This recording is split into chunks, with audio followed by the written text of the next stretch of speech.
qui Dieu te dit de voir. Et la deuxième des choses, la discrétion. Amen. La discrétion. La discrétion, c'est les promesses de Dieu dans ta vie que tu dois te taire jusqu'à ce que ça s'accomplisse. Une sœur zélée dans l'église était persuadée d'une seule chose. Elle était la plus belle, elle était celle qu'on combattait. Et elle était sûre. Donc elle a prié, elle a dit qu'elle devait se marier. Tout le monde était d'accord. Parce que pour elle, c'était le Seigneur et tout. Les bancs étaient lancés et tout, tout était prêt. Quand Dieu lui a dit, c'est pas lui. C'est pas lui. C'est quelqu'un d'autre que je t'enverrai. Mais écoutez, Dieu fait des choses, c'est difficile. Comment allons-nous faire pour dénouer ce qu'on a déjà noué? Et on a dit qu'on a prié Dieu. Donc on était convaincu. Il a dit non, c'est pas lui. Mais qui Dieu lui a envoyé? Même pas un chrétien. Oui, il est capable. Il a dit celui-là, ça n'ira pas loin. Et c'est un autre qui est venu, que le Seigneur a converti. Et plus tard, il s'est marié. Donc ça dit que le temps de ce mariage-là, mais parce que l'autre a dit, et plus tard, une autre lui a dit, oui, quand tu as dit que tu devais te marier, moi aussi j'ai prié et j'ai tout fait pour que le mariage n'ait pas lieu. Il y en a plein autour de nous. Où il y a des démons là, c'est dans la maison de Dieu. Quand nous sommes ensemble, nous prions, mais quand je sors, tu sais ce que je fais? Tu sais ce que je fais pour me confier tes sujets? La femme du pasteur, elle a dit à la sœur, tant que ton mari n'est pas converti, tu n'auras jamais d'enfant. Mais plutôt il va se séparer de toi. Et ça a été fait. Faites attention à qui vous vous confiez. Faites attention à ce que vous dites. Quand la joie déborde dans votre cœur et que vous n'arrivez pas à vous contrôler, que vous racontez. Sachez-vous à qui vous parlez? Savez-vous à qui vous parlez? Arrêtez-moi ça, frère et soeur de Choli. C'est parce que je vous aime que je vous dis. Et moi, mon ministère, c'est la discrétion. Amen. Arrêtez-moi ça, les enfants, et écoutez ce que je vous dis, et vous verrez.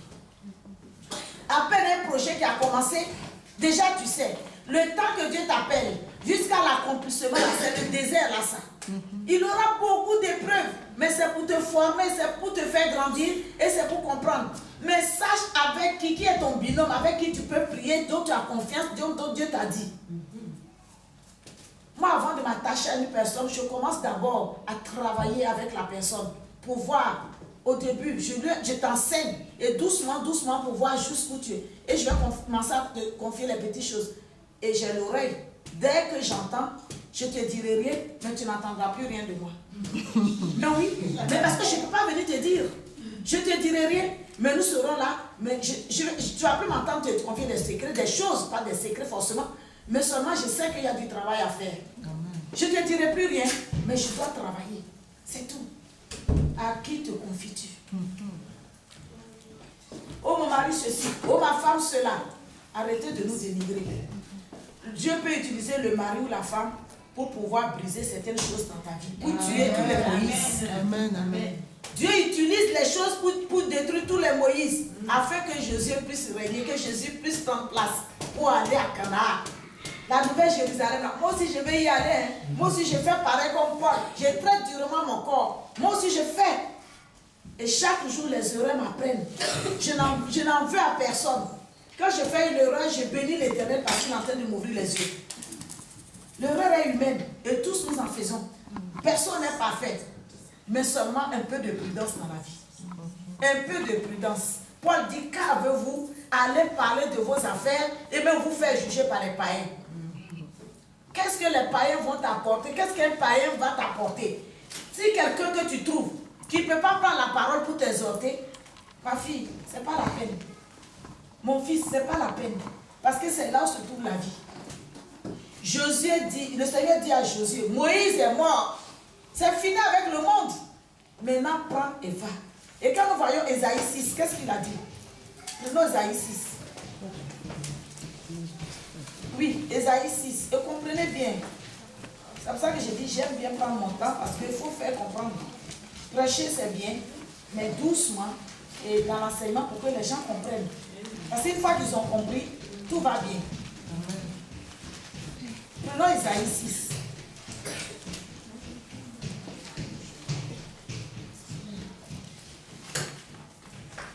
Ça y est, à partir du verset 1.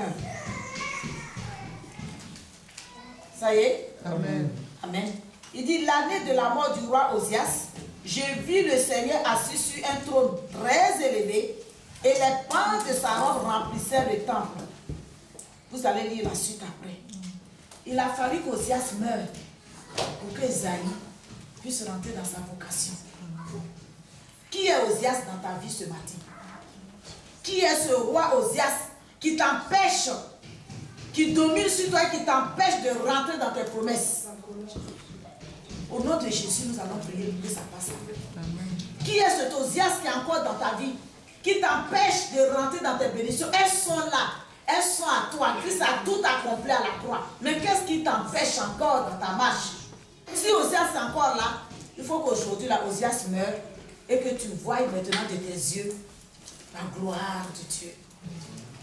Si le Isaïe ne pouvait pas, tant qu'Osias était là, Isaïe ne pouvait pas. Tant que le passé est dans ta vie, tant que le mal est toujours là, ça ne marcherait pas. Et souvent, quand je suis là, que je pense à mon pays, je dis, oh Seigneur,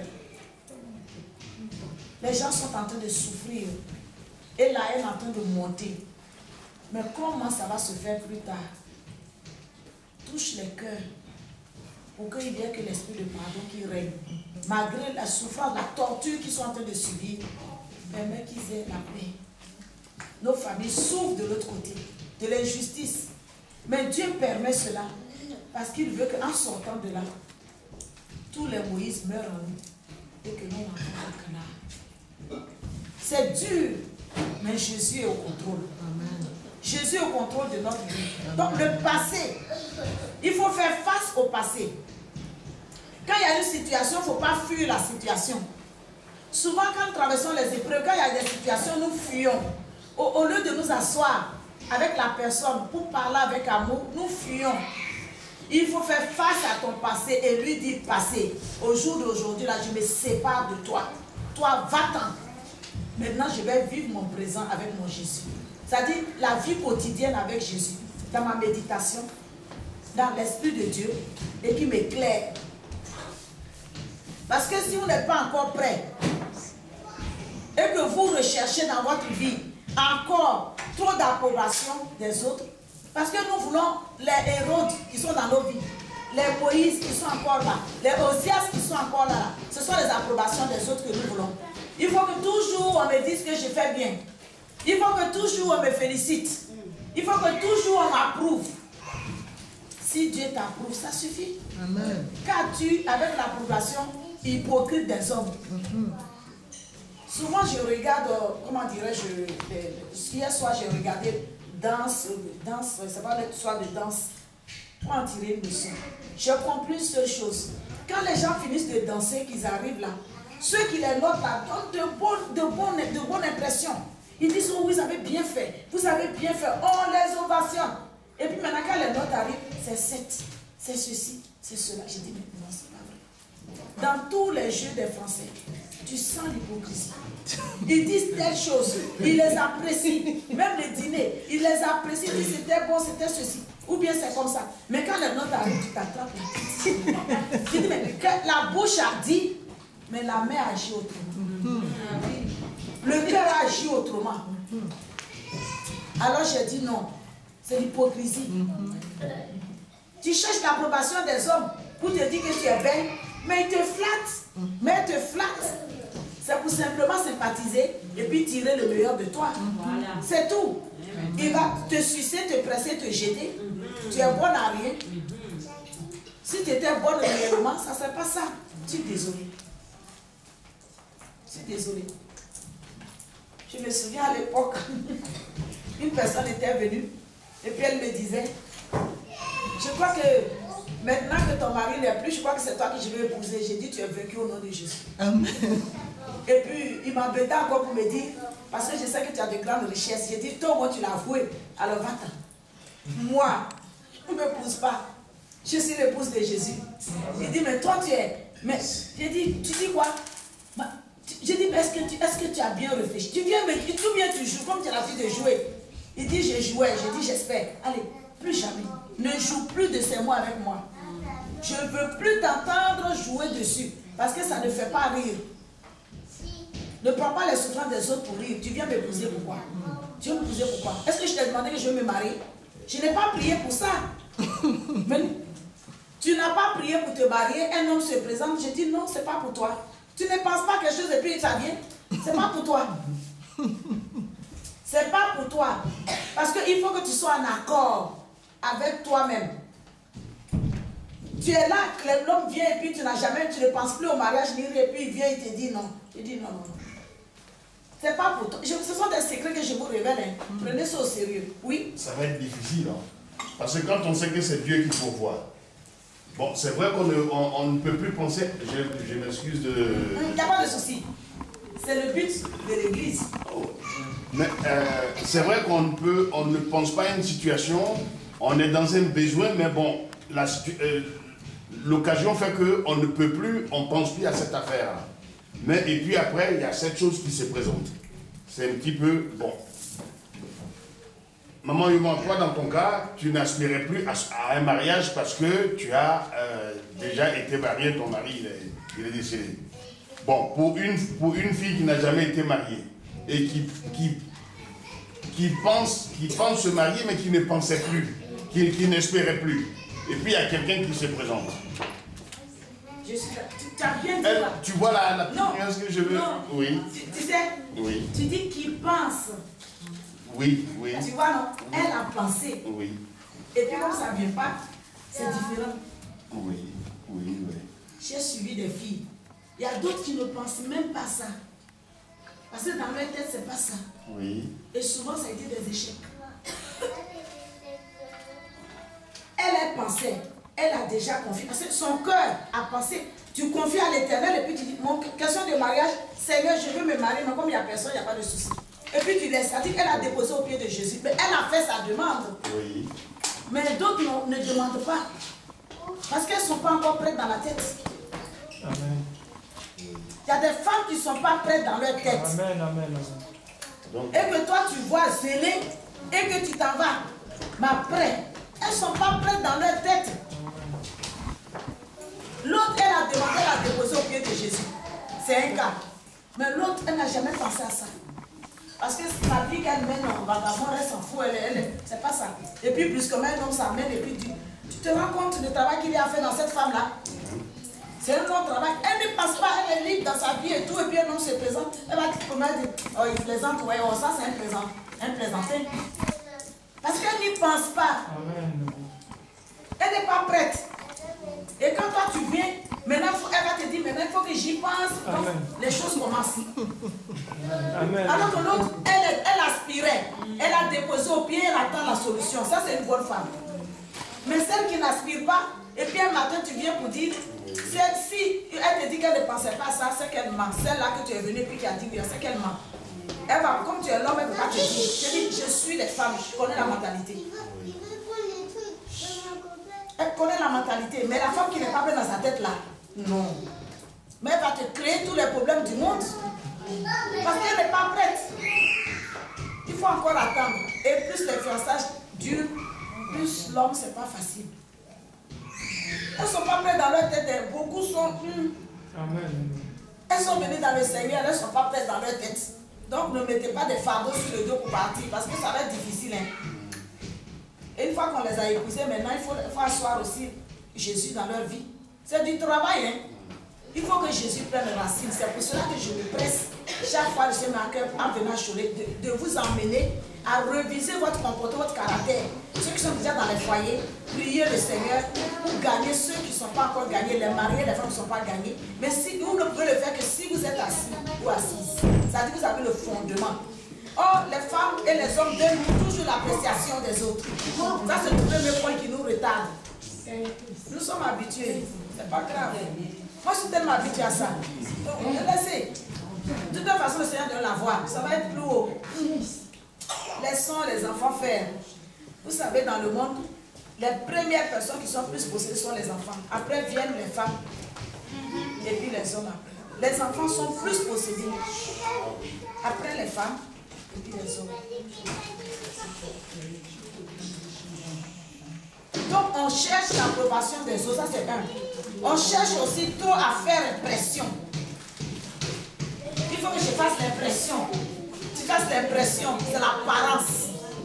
L'apparence peut te retarder dans ta marche chrétienne.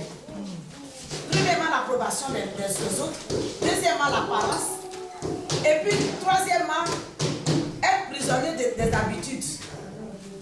Les petites habitudes qu'on a, et puis on ne veut pas changer dans le Seigneur. Ah, moi je ne suis pas comme ça. J'ai dit à mon petit neveu, comme tu es en train de faire les choses, et que les choses durent, et que tout ce qu'il faut faire, tu dois rencontrer des gens pour leur demander s'ils peuvent te loger. Il dit, ah, mamie, toi-même tu me connais, tu sais que je n'aime pas trop aller vers les gens, je ne peux pas les demander. J'ai dit, c'est vaincu au nom de Jésus. Justement, tu n'as pas de place là-bas pour loger parce que Dieu veut briser ça. Va et ouvre ta bouche. Et demande si un frère, si un ami au campus peut te garder durant tout le temps du stage. Sinon, comment tu fais? Moi, je suis comme ça. Le moi, toujours. Quand quelqu'un commence à dire, moi, je n'aime pas ça. Moi, je suis comme ça. Moi, je veux que. Moi, c'est moi et moi et moi. Arrêtez-moi les moi. Moi, c'est comme ça. Moi, mon mari, moi, ma femme, moi, mon travail, moi, c'est ceci. Que les moi là soient brisés. Ce sont les Moïse encore qui sont. Arrêtez les moi. Il y a la manière on veut se faire voir. Il y a l'autre manière, ce sont les apparences. Comme tu sais que tu es malade dans ton cœur, puis tu parais, les gens pensent que. Oh, elle parle, on dit, oh, ça c'est une fille bien convertie. Approche-toi, tu vas voir que non. Il y a encore du travail. Amen. Il y a encore du travail. Amen. Oh non. Et ces personnes-là sont toujours zélées. Partout tu les trouves devant, c'est eux qui font ça. C'est eux qui font ça, tu dis non. Cette soeur-là, non, c'est elle.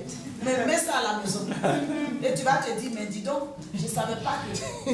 Ah oui, je ne savais pas que. Faites attention. Et puis aussi, il y a la manière de penser qui font obstacle à notre Dieu, à l'appel de Dieu. Notre manière de penser. Parce que c'est là où se trouvent toutes les choses. Les prophéties, les fausses prophéties, les ceci, c'est dans la tête. C'est pour ça que le Seigneur dit de mettre le casque du salut. Quand tu mets le casque spirituellement, alors ça te protège de toutes ces choses que le diable peut amener dans ta tête. Un frère qui était à l'église, il est assis là, et quand les jeunes filles sont en train de chanter au passé, lui il est en train de commettre des actes avec eux. Est-ce que quelqu'un l'a vu faire? Nous sommes assis là, est-ce que tu l'as vu faire? Mais parce que c'est ici qu'il fait la chose. C'est pour ça que Jésus a dit que quand tu regardes une femme, je pourrais dire même un homme, c'est que tu commets déjà. Parce qu'il était malade. Jusqu'au jour où la parole de connaissance est sortie, qui s'est levé. Qu'on a prié pour lui pour le libérer. C'était une maladie. Il aimait les femmes et dès qu'il les voit, et bien dans sa tête, ça y est quoi. Et ce sont ceux-là, quand l'Europe tue, ils enlèvent les petites filles et tout, ils font n'importe quoi et puis ils tuent. Parce que c'est comme ça l'esprit. Donc je vous en supplie, faites attention. Homme, fais attention. Femme, fais attention. Dans ton foyer, dans ta vie, dans ton église, dans ta maison, dans ton travail, partout où tu passes, il faut que tu reflètes la gloire de Dieu. Et puis deuxième chose, quand Moïse est mort, maintenant il faudra aussi que, après Moïse, qu'est-ce qu'il faut? Tous ceux qui doutent, tous ceux qui doutaient, Dieu aussi les a tous tués. Dans le désert, tous ceux qui doutaient sont tous morts. Frère Mao, vrai ou faux? Ouais. Toi qui prêches, vrai ou faux? Ouais. Tous ceux, des milliers qu'on a enlevés d'Égypte pour partir, tous ceux qui doutaient, la terre a une grande bouche. La terre mange. Yes. La terre a une bouche, je vous dis. Dieu a ouvert la bouche de la terre, soupe. Ils sont partis. La terre a une bouche. Si vous ne le savez pas, je vous le dis aujourd'hui, mes enfants. La terre a une bouche. Et elle mange mal. Tous les jours, ceux qu'on enterre, c'est où? C'est là, on ouvre la bouche de la terre et puis on met. La terre mange. Et la terre ne trie pas. Donc, mes enfants, Si vous désirez accomplir la destinée que Dieu a tracée pour vous, il vous faut accepter les nouvelles instructions. Première des choses, la nouvelle naissance. Nicodème, Nicodème, Nicodème, Nicodème, il faut naître de nouveau. Il faut naître de nouveau. Il faut changer de mentalité. Il faut changer d'attitude. Si avant tu donnais d'eau, maintenant donne la face. Si avant tu giflais, maintenant donne l'amour. Si avant tu insultais, maintenant arrête d'insulter ta femme. Arrête de faire pression sur ta femme. Oui, je suis venue, mais la maison est ceci et tiens. Elle n'est que complémentaire. Amen. Elle n'est que complémentaire. Et les forces en elle là ne sont pas comme toi, homme. Ce n'est pas les mêmes choses. Donne-lui de l'amour et tu verras que quand tu vas venir, tout sera nettoyé. Donne-lui la considération. Je reviens toujours là-dessus. Pour que ta femme soit convertie, il faut lui donner de l'amour. Il faut lui montrer l'exemple pour qu'elle dise que mon mari, avant il était ceci, maintenant il ne fait plus. Mais pour que ton mari, qui a le cœur endurci et fatigué, il faut que tu lui donnes de l'amour. Quand il arrive du travail, ne commence pas à lui citer. Ton frère a appelé. Ils disent qu'il donne de l'argent au pays. Non. À peine arrivé là, mais tu vas tout gâcher. Le travail était tellement dur, même si mon frère a appelé, il y a un temps où chérie, tu peux me parler de ça. Mais là, tout ce que je suis venu avec le boulot, ton frère a appelé, il dit qu'il passe ce soir. Oh non! Ils ont dit que oui, que la maman, bon, comme ça ne va pas, il faut que tu... Oh non! Et elles sont maladroites pour le faire. Et ça gâche tout. Le monsieur qui rentre, il voit sa femme, il ne dit même pas bonjour chérie. D'autres même passent comme ça et puis ils s'en vont. D'autres disent bonjour. Je m'appelle bonjour. Donne-moi un petit nom. Et aime-moi. Oui, c'est ça mon fils. Je ne m'appelle pas bonjour. Donne-moi un petit nom.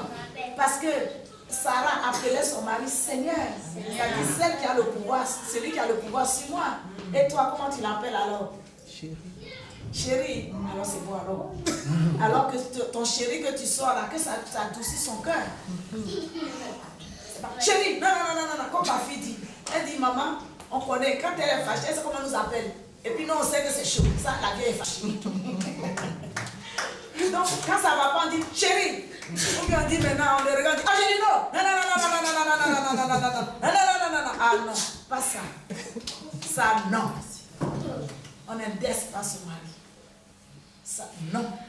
Il est l'autorité, quoi qu'il arrive. Ne fais pas ça. Ça veut dire que c'est toi qui prends l'autorité. Non. Tu n'as pas le droit de porter la culotte. Tu n'as qu'à être soumise.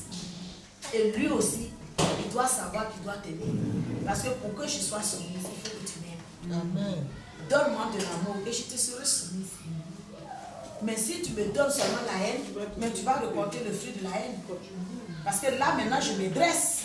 Parce que je suis dans l'offensive. Donc, quand tu me parles, je ne peux plus écouter parce que, non, je suis malade maintenant parce que tu m'as rendu ce que tu veux. Tu veux voir. Alors, je vais bondir. Mais si tu me donnes de l'amour, je vais me rabaisser, je vais me ramollir. Amen. Et je te donnerai encore la soumission.